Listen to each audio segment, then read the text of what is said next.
There's a saying in chess that the hardest thing to do is to win a winning chess game. Well, while that's not always the case and it's kind of tongue-in-cheek, I find it to be true a lot, and I'm sure a lot of you have lost totally winning games. In this video, I'm going to show you what to do when you're winning, because usually, especially if you're playing against a better player, a higher rated player, they're going to make it really difficult for you when they're losing. They're going to go on the attack. They're going to mix things up. Anyway, let's just see how this game unfolded. I'm playing a 1900 player, so he's an advanced player, sharp tactically. I'll show you how I got the advantage, and then I'll show you how I defended his onslaught. Okay, first of all, I want to play f6, but the problem is his queen's coming down on e6. So if he takes, I have to take with the knight to uncover a defense with my bishop. But I'd rather take with the pawn, with the bishop, because if I take with the bishop, I can play this at some point and not be give away the spatial advantage. So I want to make a central break at some point. So for that reason, I can't really do it yet. So I make a flexible move. I know I want my rook to b8 on open file. There's nowhere else for it to go, so I make that move first. And hopefully in a couple of moves, the position will change and f6 will become a playable option for me. And that's exactly what happened. So my opponent played knight e2, I played f6, and we have d4 here, okay? I just take, he takes back with a knight, and I don't take the knight here because, again, I don't want to have this or this, because now my opponent has a spatial advantage. Even though I have the center, a good portion of the center, I don't really want that. So here I just played queen b6. My opponent plays c3, which is what I expected. But now I take, and now I could always replace this pawn with this pawn if I want, which I will in a sec. Right now he has two knights coming down on c6. So again, tactics before strategy. It's really good to have positional knowledge in chess and to understand what you want positionally in a game. But if you don't back it up with tactics, then you can never win a chess game. So first I take the knight. After he takes back with the queen, I play c5. Now, c5 works because the bishop was defending the pawn, and also now, after I play c5, my queen's defending the pawn, so he's not actually winning this pawn anymore. However, my opponent's a good player, and he kind of outsmarted himself here, which is what a lot of advanced players do. They'll try to, mix things up. So he didn't just see that he loses a knight here, which it looks like he does, because he had a follow-up move. So f5, right? So he follows it up with f5. Now, what's the point behind f5? Well, if I move my bishop away, this bishop gets taken. And if I move this bishop and attack the queen or something, he just takes with the queen with check, and now he has this. So it was a very clever thing to do, way to, advance his pawn and get a passed pawn.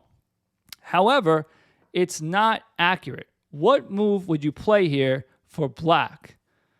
In this position, I played c4 check. Now, this is the best move. He has to block with the bishop. If he just moves away right here, then I have rook e8, and if he takes with the queen, I take, and he can't take back because that is checkmate on the back rank. So for that reason, he blocks with the bishop, and now I found another nice move, bishop c5. Now he's in trouble, because if he takes with the queen, check, I just simply take back. He has to take the queen back, but now I take the bishop with check, and I'm up a piece. And if he takes with the pawn, that just wouldn't make sense either, because he just drops the bishop right away. So for that reason, my opponent just played this. Try to tricky move here. He's threatening checkmate. Hopefully you guys see that. Always good to see checkmate. And here I just traded the bishop, and then I brought my bishop back to safety, and also keeping an eye on this pawn so I don't lose any pawns. So now I'm just cleanly up a piece here.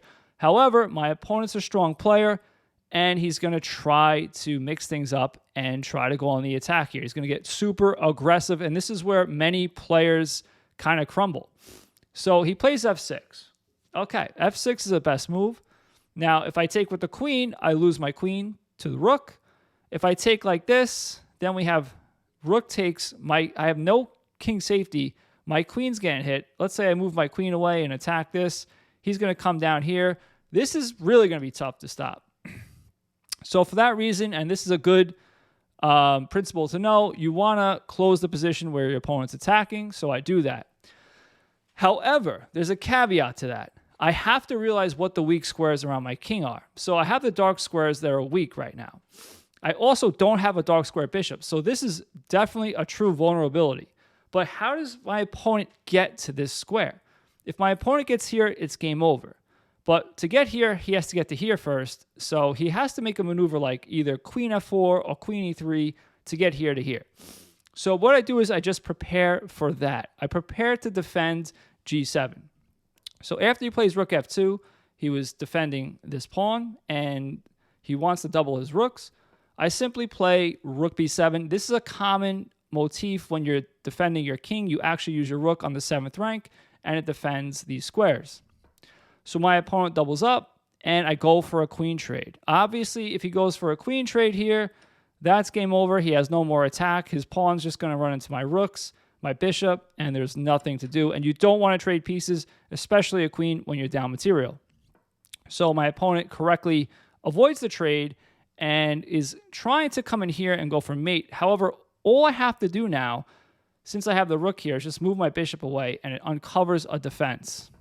So I move my bishop away right now, and after the king moves, I double my rooks too. So now these rooks are doing a couple of things. They are blockading this pawn, but also if the rooks ever move away, I can just grab this pawn.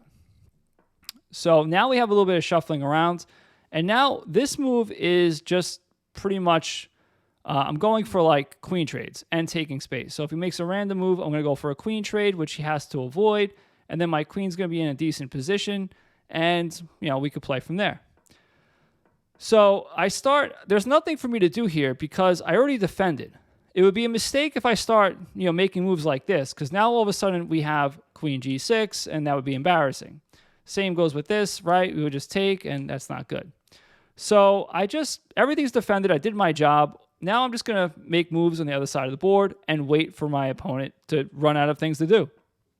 So I just keep on pushing forward. He attacks my queen. I move out of the way with check. He blocks, and now I move my bishop out of the way. I'm creating a battery on this square. So I want to create even more weaknesses in his position. So now these guys are defending, and these guys are attacking. So now I'm attacking h3. My opponent has to defend that. So he did, but he created another weakness. So now I just throw in a check, and I have an eye on this pawn. I move and defend this pawn. And then after this is a mistake. He should never trade queens. But I think he overestimated the importance of his passed pawn. So after I guess he thought this would be dangerous. It normally would, but the problem is I have a light square bishop. I just sink it in here. It's a blockade. So now my rooks are blockading, my bishop's blockading, and now I'm just simply up a whole bishop. Everything's protected. He can't get to anything in my position. And now he plays a3. I put my rook on an open file. I sink my rook into b3, and he has nothing to do. And now you'll see I start moving my king into position. And here is where my opponent ran out of time. But it's a completely lost position. And just to show you what is my strategy here is I'm actually activating my king. We're in an endgame pretty much, or close to an endgame. So this is only scary because my king was over here, and it was going to get mated by the queen. But now, if there's no queens on the board and my king's not over here, this is not scary. This is nothing. This is just a bunch of pawns running into my pieces, and they're totally blockaded. And as long as these guys stay here, they're totally safe. So my strategy was just going to be just to march my king forward and keep on marching my king up, and then have this position. If I ever trade rooks with him, then look how easy this game is. This is super easy. Now my king is not something that he's trying to pick on. It's not a vulnerability. My king is actually an asset and an offensive weapon in the endgame. Well, there you go. Hopefully you found that video helpful. If your opponent starts attacking their down material, they're going to get super aggressive. Just keep a cool head. Look for the focal points in your position that your opponent wants to attack. Defend those. Slow the game down and look for your counter chances. Anyway, get out of here. Go play some chess.